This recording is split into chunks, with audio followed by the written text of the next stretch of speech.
Good morning class.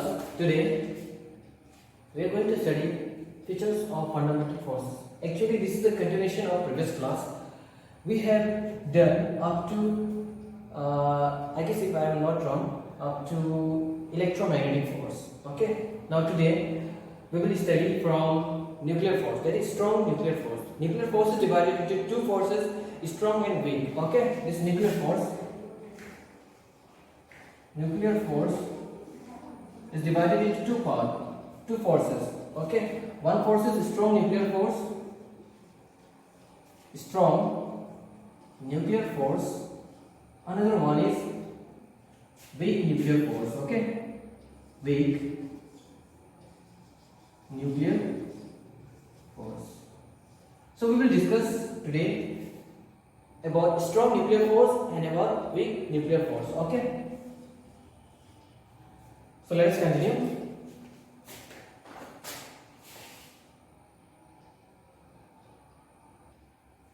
Now see, our third fundamental force is strong nuclear force. Okay. Sorry. It is the strongest of all the fundamental forces. Okay. This force, actually there are four fundamental forces: gravitational force, electromagnetic force, nuclear force, that is strong nuclear force, and weak nuclear force. Among these four forces, this strong nuclear force is the strongest force in the universe. Okay. So now see, what are the features of this force? First feature, this is a charge independent force. Okay. This is a charge independent force. Charge independent force. How we can say this is a charge independent force? Because we know that this force exists inside the nucleus. Okay. Inside the nucleus there are protons and neutrons. Okay. Protons and neutrons. Clear? Or we can write P for proton and N for neutron.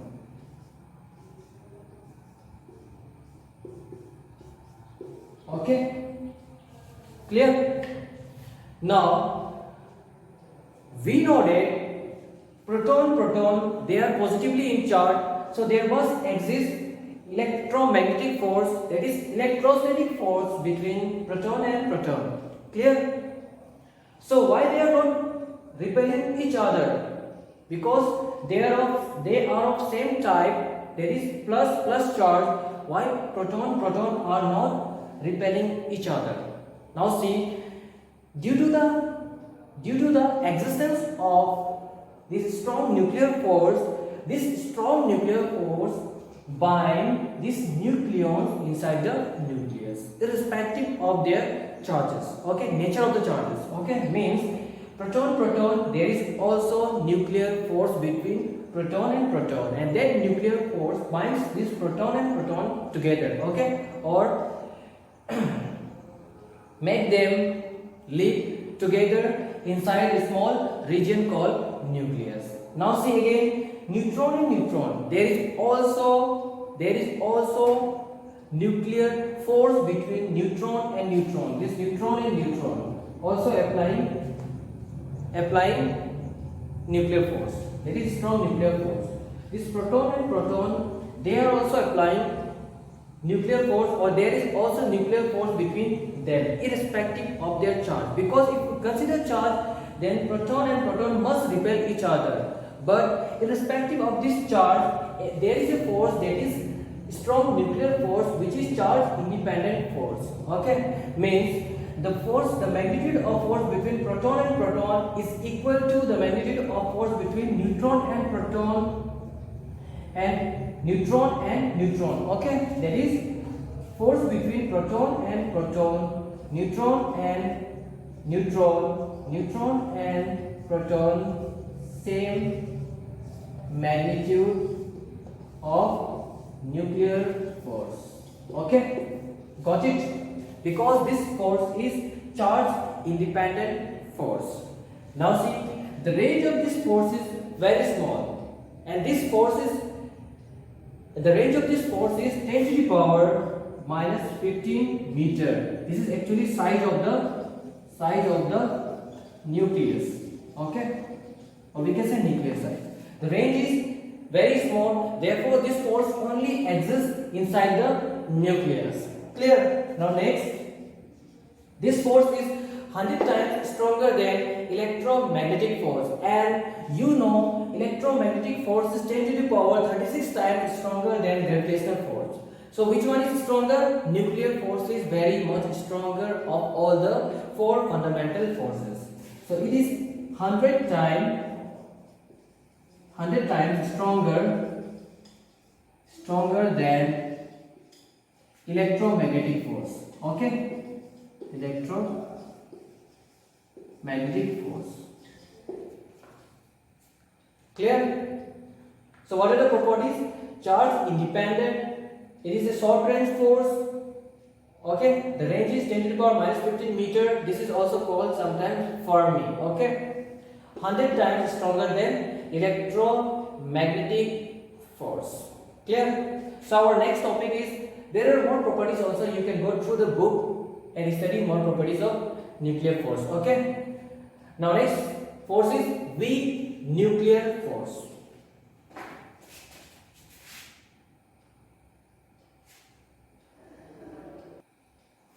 Now class, our next topic is weak nuclear force.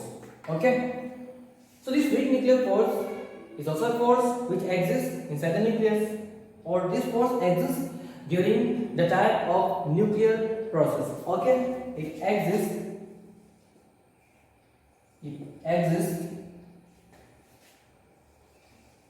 during the time of nuclear process, say nuclear reactions. Okay, nuclear process, that is radioactivity. Okay, the decaying of nucleus, that is also a nuclear process. Okay, and then during that process, this force exists. It exists during the time of nuclear process, which involving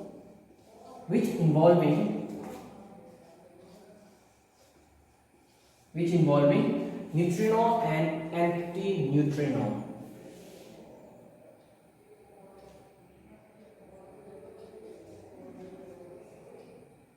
Neutrino, antineutrino. Antineutrino and neutrino. Okay, actually these are elementary particles. Neutrino and antineutrino are elementary particles. Okay, they exist during, or we can find this particle, or we can have this particle during the time of nuclear processes. Okay, or we can say nuclear decay. Not all the decay consists of antineutrino and neutrino, but there are some decays they consist of neutrino and antineutrino, and this force is very weak. Okay, now what are the features? One feature, it is a very big force, and this exists during the time of nuclear process involving neutrino and antineutrino. Okay, now say this is a very short range force. It is very shorter than strong nuclear force also. That is, the range is 10 to the power minus 16 meter. This is the range of this force. Okay. Now next is, this is 10 to the power 25 ton, means this is stronger than gravitational force. This force is stronger than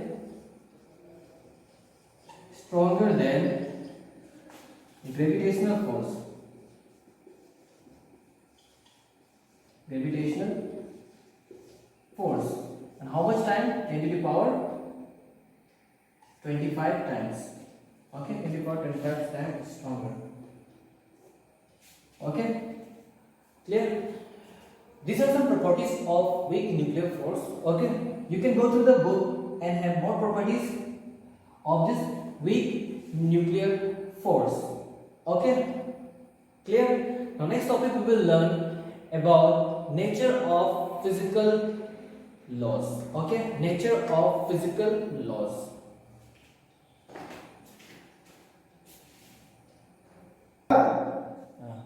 Now class, our next topic is nature of physical law. So in this topic, we will study the natures of physical law. Now what is nature of physical law? So we know there are numerous physical processes. Okay. So let us consider some process. Say for example, thermodynamic process. Okay. You may not have learned this thermodynamics, but in case of thermodynamics, flow of heat, there are some quantities which remains constant. Or say for example, in case of Ohm's law. In Ohm's law, you all have studied about temperature. When we define Ohm's law, we maintain the temperature at constant value. So why we are maintaining temperature at constant value? To study Ohm's law. Okay. So there is a term that is constant term. So in case of physical laws or physical processes, there are some quantities which remains constant. Okay. This is the nature of physical law. Means there are some quantities, that is physical quantities, which remains constant in case of physical processes. Okay. So these quantities which remains constant, they are called conserved quantities. Okay. The quantities which remains constant during physical processes. Okay. Getting my point? The quantities which are remaining constant during, or which remains constant during physical processes are called conserved quantities. Okay. Just now I have given one example regarding Ohm's law. During the study of Ohm's law, we maintain a constant temperature. Okay. So that constant temperature is a conserved quantity at Ohm's law. Okay. So this conserved quantity actually are those quantity whose value remains constant during the whole physical process. Okay. This is the nature of physical laws. Okay. Clear. So write one statement.